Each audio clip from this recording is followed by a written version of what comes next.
mempresentasikan pemahaman tentang peserta didik dan pembelajarannya. Sebelumnya, izinkan akan memperkenalkan diri. Saya Nur Hafni Rahmadani sebagai moderator dan rekan saya Roy Martin Sumarto. Saya Rizka Paudia. Saya Nur Umi Salsa. Saya Ningsri Hartini. dan saya Isna Novira.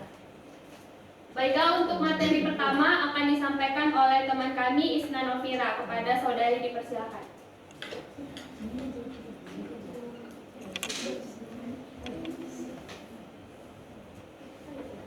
Baiklah, adapun materi yang pertama yaitu tentang teori behavioristik. Jadi pada teori belajar ini terdapat beberapa teori-teori yang melatar belakangnya, salah satunya teori behavioristik. Jadi teori behavioristik ini adalah salah satu teori belajar yang menyatakan bahwa belajar itu adalah sebuah perubahan perilaku yang dilatar belakangi atau latar belakangnya adanya interaksi antara stimulus dan juga respon. Pada teori ini mengajarkan besarnya pengaruh lingkungan terhadap manusia dan cenderung mengarahkan siswa untuk berpikir. Jadi pada teori behavioristik ini secara rinci intinya adalah seorang guru itu akan memberi sebuah stimulus pada peserta didiknya secara berulang agar terbentuknya pemahaman konsep pada diri siswa, sehingga siswa juga akan paham terhadap materi yang diajarkan karena terjadinya sebuah pengulangan materi. Selanjutnya, sebagai contoh karakteristik teori behavioristik, yang pertama itu seperti definisinya. Yang pertama, mengutamakan pengaruh lingkungan. Jadi pengaruh lingkungan itu sangat berpengaruh terhadap belajar siswa. Yang kedua ada menganggap pelatihan itu adalah hal yang penting dalam proses pembelajaran. Latihannya itu seperti dari guru itu akan menjelaskan lalu diulang-ulang oleh siswa. Jadi dengan adanya latihan itu maka akan terbentuk pemahaman siswa yang lebih diingat oleh siswa seperti itu. Yang ketiga, hasil pembelajaran fokus pada terbentuknya perilaku yang diinginkan. Jadi dengan adanya pembelajaran yang fokus oleh siswa yang dilakukan secara berulang-ulang, maka perilakunya itu akan sesuai yang diharapkan, yaitu siswa paham terhadap materi yang telah dipelajari. Dan yang terakhir, mementingkan pembentuk reaksi atau respons. Jadi dengan dilakukannya belajar, maka terlihat nih respon siswa itu seperti apa. Apakah dia paham dengan belajar yang sudah dilakukan atau tidak. Terlihat dari nilai yang didapatkan juga seperti itu.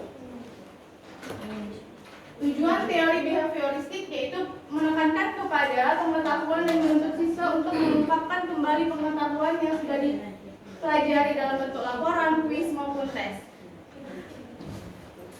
Nah, penerapan teori behavioristik. Contohnya seperti ini. Pada pembelajaran, misalnya kita pembelajaran perkalian seperti itu. Nah, meskipun guru sudah mengajarkan dengan tekun, dengan serius pada siswa itu, dan anak itu pun juga telah berusaha dengan sekuat tenaganya untuk mempelajari itu, namun dia belum bisa mempraktikkan tentang perkalian, maka dia belum bisa dianggap sebagai hasil belajar karena belum terdapat perubahan tingkah laku pada dirinya seperti itu. Selanjutnya materi akan disampaikan oleh teman kita Mimi. Baik, terima kasih teman-teman. Tadi pemaparan dari teman saya. Sekarang saya lanjutkan mengenai teori sosial kognitif. Definisi dari teori sosial kognitif ini adalah bagaimana kemampuan manusia mengolah pikirannya untuk melakukan sesuatu yang harus dilakukan, tentunya dalam lingkup sosial atau perilaku lingkungan yang ia hadapi. Contohnya kita ambil peserta didik. Nah, bagaimana cara penerapannya yang dilakukan oleh seorang guru terhadap peserta didiknya, yaitu dengan cara mereka ini bisa fokus pada proses berpikir. Misalnya siswa ini bakal mencontoh atau meniru perilaku yang dilakukan oleh gurunya. Misalnya, guru mengutip sampah jika ditemukan sampah berserakan. Dengan otomatis siswa itu mengamati perilaku guru. Jadi dia lama-lama berpikir bahwa ia juga harus melakukan sesuatu tersebut. Maka diambillah sampah tersebut dengan proses pembelajaran mengamati.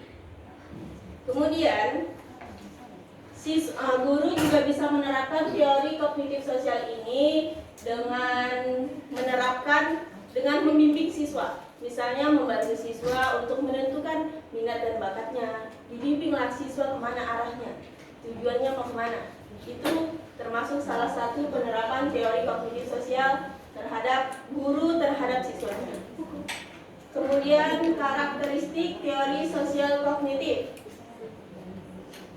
Jadi karakteristiknya ini belajar tidak hanya sekedar melibatkan hubungan antara stimulus dan respon, tetapi belajar melibatkan proses berpikir yang sangat kompleks secara keseluruhan.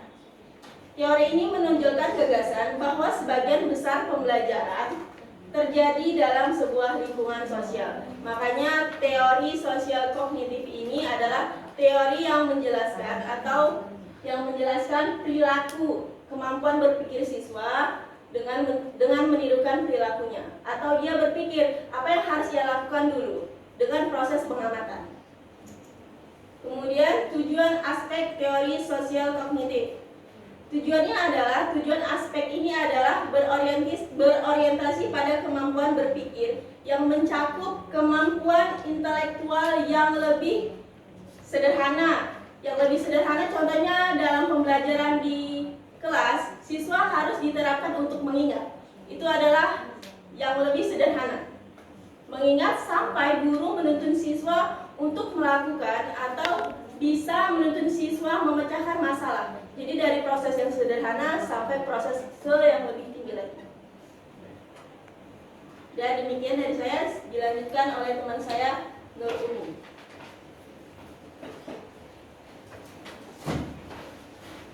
Baik, akan saya lanjutkan yaitu tentang teori konstruktivisme. Jadi sebelumnya kita harus mengetahui teori konstruktivisme itu merupakan teori seperti apa. Jadi teori konstruktivisme ini adalah model pendekatan alternatif yang mengatakan bahwa anak-anak atau peserta didik ini diberikan kesempatan untuk menggunakan strateginya dan juga kemampuannya. Sedangkan guru ini hanya sebagai pembimbing dan juga fasilitator siswa ke tingkat pengetahuan yang lebih baik lagi. Atau bisa dikatakan konstruktivisme ini sebagai membina peserta didik dalam menyerap pengetahuannya. Nah, tujuan dari teori konstruktivisme itu sendiri, yang pertama, menumbuhkan motivasi siswa bahwa belajar merupakan tanggung jawab sendiri atau tanggung jawab individual. Yang kedua, mengembangkan kemampuan siswa untuk mengajukan pertanyaan dan mencari sendiri pertanyaannya. Yang ketiga, mengembangkan kemampuan siswa untuk menjadi pemikir yang mandiri. Nah, jadi dari ketiga tujuan ini, teori konstruktivisme ini lebih diutamakan untuk menunjukkan kepada siswa untuk lebih mandiri dalam memproses pengetahuannya. Sedangkan guru hanya sebagai pendamping atau pembina mereka dalam mendapatkan pengetahuan tersebut. Nah, ciri-ciri dari teori konstruktivisme itu sendiri, yang pertama, pengetahuan dibangun berdasarkan pengalaman yang telah ada. Jadi mereka mendapatkan pengetahuan tersebut berdasarkan hal-hal yang mereka alami di kehidupan sehari-hari. Yang kedua, belajar merupakan penafsiran personal tentang dunia. Jadi menurut mereka, belajar ini merupakan salah satu penafsiran atau pemahaman tentang keadaan sehari-hari dikaitkan dengan pelajaran mereka. Yang ketiga, belajar merupakan proses aktif di mana makna dikembangkan berdasarkan pengalaman. Dan yang keempat, pengetahuan tumbuh karena adanya perundingan atau negosiasi antar siswa dengan siswa dan juga siswa dengan guru, sehingga diperolehlah informasi berdasarkan negosiasi tersebut. Baik, salah satu contoh penerapan teori konstruktivisme itu sendiri, ada sebuah cerita. Pada suatu hari, ada seorang guru memberikan materi pelajaran mengenai tentang ilmu pengetahuan alam, yaitu materi tentang ciri-ciri hewan herbivora. Nah, guru memberikan kesempatan kepada siswa untuk menyampaikan berdasarkan pengalaman mereka, berdasarkan pemahaman mereka, apa sih ciri-ciri hewan herbivora menurut mereka. Lalu ada yang menyampaikan, misalnya seperti hewan herbivora itu pemakan tumbuhan. Lalu ada yang menyampaikan lagi hewan herbivora itu bertelur. Kemudian guru tidak langsung membenarkan jawaban mereka, tetapi membina mereka untuk mendapatkan pengetahuan tersebut. Jadi seperti misalnya hewan herbivora pemakan tumbuhan, benar itu benar. Tetapi ketika dikatakan hewan herbivora ada yang bertelur, guru membina jawaban tersebut. Jawaban tersebut sudah termasuk benar, tetapi kurang tepat. Karena masih ada hewan herbivora yang tidak bertelur. Salah satunya panda. Panda itu termasuk kategori hewan herbivora, tetapi dia tidak bertelur. Nah, disitulah fungsi guru untuk membina dan mengarahkan, seperti arti dari konstruktivisme tadi, yaitu membina atau mengarahkan. Lalu setelah dilakukan negosiasi dan juga penyampaian pendapat dari siswa tadi dan dirundingkan bersama guru, maka guru menyimpulkan berdasarkan negosiasi tersebut pengetahuan mereka. Nah, dari cerita di atas tadi, cerita yang sudah saya sampaikan tadi, itu merupakan salah satu teori konstruktivisme karena sesuai dengan tujuannya. Yang pertama, menumbuhkan motivasi siswa bahwa belajar merupakan tanggung jawab sendiri. Karena seperti cerita tadi, siswa diminta untuk menyampaikan pendapat mereka. Jadi mereka itu harus ditumbuhkan rasa tanggung jawab bahwa belajar itu merupakan tanggung jawab mereka. Yang kedua, mengembangkan kemampuan siswa untuk mengajukan pertanyaan dan mencari sendiri pertanyaannya. Dan yang ketiga, cerita ini sudah terasa lebih tepat, yaitu mengembangkan kemampuan siswa untuk berpikir mandiri. Jadi berdasarkan cerita tersebut, siswa diminta untuk berpikir mandiri berdasarkan ciri-cirinya tadi, berdasarkan pengalaman dan juga berdasarkan personal serta makna-maknanya tadi. Mungkin dilanjutkan oleh teman saya. Baik teman-teman, selanjutnya akan saya sampaikan sesuai dengan yang sudah disampaikan oleh teman saya tadi, Nur Umi, bahwa model pembelajaran konstruktivisme adalah anak diberikan kesempatan untuk menggunakan strateginya dan guru hanya membimbing siswa dan mengarahkan pengetahuannya. Jadi menurut kelompok kami, model pembelajaran yang terbentuk berdasarkan konstruktivisme adalah model pembelajaran kontekstual teaching and learning. Mengapa kami mengatakan demikian? Karena model pembelajaran ini didasari oleh landasan utamanya adalah teori konstruktivisme. Hal ini dikarenakan karena siswa pada model pembelajaran ini mengkonstruksi pengetahuannya sendiri secara aktif. Kemudian guru mengaitkan materi yang diajarkannya dengan situasi nyata yang seperti disampaikan oleh saudara Umi tadi tentang hewan herbivora. Selanjutnya pada pendekatan kontekstual ini ada 7 komponen utamanya. Yang pertama itu adalah konstruktivisme, kemudian ada inquiry atau menemukan masalah, kemudian siswa bertanya, kemudian learning komunikasi, kemudian ada karakteristiknya yaitu pemodelan, refleksi, dan kemudian penilaian. Jadi menurut kami kontekstual teaching and learning ini adalah model pembelajaran yang didasarkan pada prinsip konstruktivisme. Materi selanjutnya akan disampaikan oleh Rizka. Baik, saya akan melanjutkan materi dari saudara Nur Rahmi. Adapun model pembelajaran lainnya yang terbentuk berdasarkan prinsip konstruktivisme, yang kedua adalah model pembelajaran discovery learning. Model pembelajaran ini suatu model pembelajaran yang dikembangkan berdasarkan pandangan konstruktivisme, yang artinya siswa tersebut diberi kesempatan agar siswa mengeksplorasi sendiri serta menemukan pengetahuannya sendiri dan dibina oleh guru. Selanjutnya, menurut Kurniasih dan Sani, discovery learning didefinisikan sebagai proses pembelajaran yang terjadi apabila materi pembelajaran itu diberikan tidak secara finalnya, yang artinya tidak gurunya itu tidak memberikan semua materi pembelajaran, tetapi siswa sendirilah yang berperan aktif dalam pembelajarannya. Tujuan dari model pembelajaran ini menurut Suyitno adalah meningkatkan keterlibatan siswa secara aktif dalam memperoleh dan memproses perolehan belajar serta mengurangi ketergantungan kepada guru sebagai sumber belajarnya. Dan yang ketiga, model pembelajarannya yaitu model pembelajaran inquiry terbimbing. Model pembelajaran ini merupakan model pembelajaran yang berbasis konstruktivisme. Pembelajaran ini memberikan peluang kepada siswa untuk mengkonstruksi pengetahuannya sendiri. Peran guru adalah sebagai fasilitator, yaitu guru menyediakan perangkat pembelajaran, menyediakan fasilitas pembelajaran agar siswa lebih aktif dalam menemukan konsep pembelajarannya sendiri. Oleh karena itu, proses pembelajaran harus dirancang dan dikelola sedemikian rupa sehingga mampu mendorong siswa mengorganisasikan pengalamannya sendiri menjadi pengetahuan yang bermakna.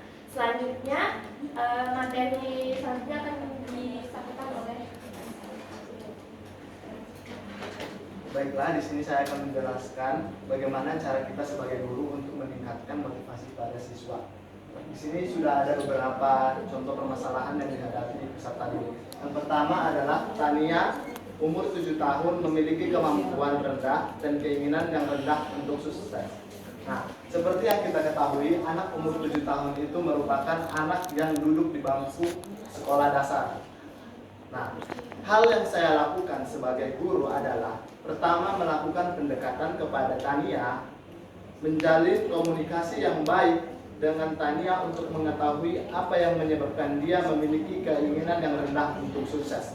Kemudian mencari tahu latar belakang mengapa Tania bisa memiliki perilaku tersebut.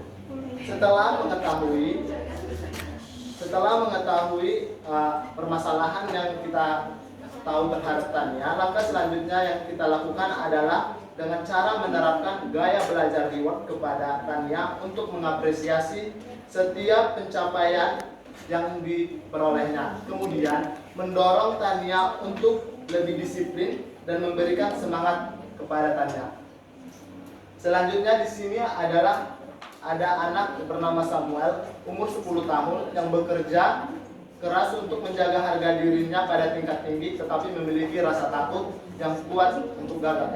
Memiliki rasa takut akan gagal yang kuat. Nah, hal yang saya lakukan sebagai guru adalah melakukan pendekatan kepada Samuel. Nah, di sini Samuel berumur 10 tahun. Nah, seperti yang kita ketahui, umur 10 tahun juga masih anak yang duduk di bangku sekolah dasar.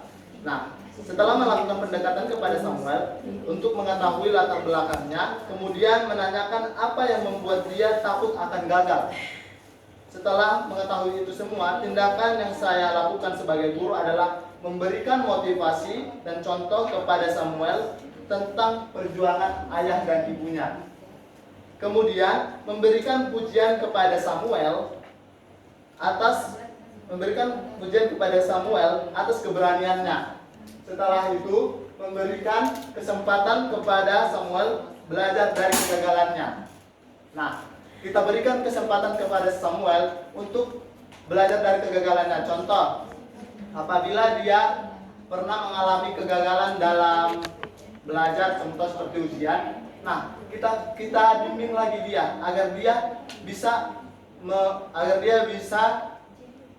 lebih untuk berusaha menjadi lebih baik lagi. Nah, setelah itu mendorong Samuel untuk mencoba sesuatu yang baru. Nah, kita berikan dia semangat, motivasi agar bisa dia menantang dirinya untuk mencoba hal-hal yang baru. Setelah itu mengajarkan kemandirian kepada Samuel serta menunjukkan kasih sayang secara fisik dengan memeluknya sambil menguatkannya. Nah, di sini yang ketiga ada contoh permasalahan pada anak yang bernama Sandra, umur 13 tahun, yang tenang di kelas dan meremehkan keterampilan mereka. Nah, mereka di sini mungkin bisa kita sebut teman-temannya. Nah, hal yang saya lakukan sebagai guru adalah melakukan pendekatan dan bertanya kepada Sandra tentang apa yang membuat dirinya lebih banyak diam dan alasan mengapa ia meremehkan teman-temannya sendiri. Nah, setelah itu kita memberikan Sandra pembelajaran yang lebih banyak aktivitas interaksi dan kelompok. Nah, kan si Sandra ini tadi terkesan seperti orang yang introvert ya. Nah, kita membuatkan sebuah pembelajaran, mengelompokkan dia dengan teman-temannya agar dia mempunyai aktivitas untuk berinteraksi dengan teman-temannya. Setelah itu melibatkan Sandra dalam aktivitas tersebut agar dia berinteraksi dengan kelompoknya, memberikan refleksi pembelajaran dari kerja kelompok tersebut, serta memberikan wawasan tentang pentingnya bekerja sama di dalam kelompok, serta menghargai pendapat orang lain, juga mengapresiasi satu sama lain. Di sini yang keempat ada permasalahan pada anak bernama Robert, umurnya 16 tahun, yang menunjukkan sedikit minat di sekolah dan saat ini tinggal bersama dengan bibinya. Dalam kurung, kita tidak bisa menghubungi orang tuanya lagi. Nah, hal yang saya lakukan sebagai guru adalah memberikan stimulus yang positif kepada Robert secara berulang-ulang untuk menumbuhkan minat belajarnya, kemudian memberikan penguatan kepada Robert dalam proses pembelajaran, melakukan home visit, lalu memberikan motivasi secara berkesinambungan, menumbuhkan minat belajar. Kemudian di sini kita sebagai guru bisa juga bekerja sama dengan dengan keluarganya. Dalam kurung di situ kita sebut bibinya sebagai keluarganya. Kemudian kita juga bisa bekerja sama dengan guru BK untuk memonitoring perkembangan si Robert. Nah, seperti yang kita ketahui, Robert ini berumur 16 tahun, mungkin sudah duduk di bangku sekolah menengah. Sekian penjelasan saya kembalikan kepada moderator. Baiklah, terima kasih kepada Saudara Roy. Sekian teman-teman pemaparan materi dari kelompok kami. Selanjutnya kami akan membuka sesi tanya jawab. Tapi sebelum kita masuk ke sesi tanya jawab,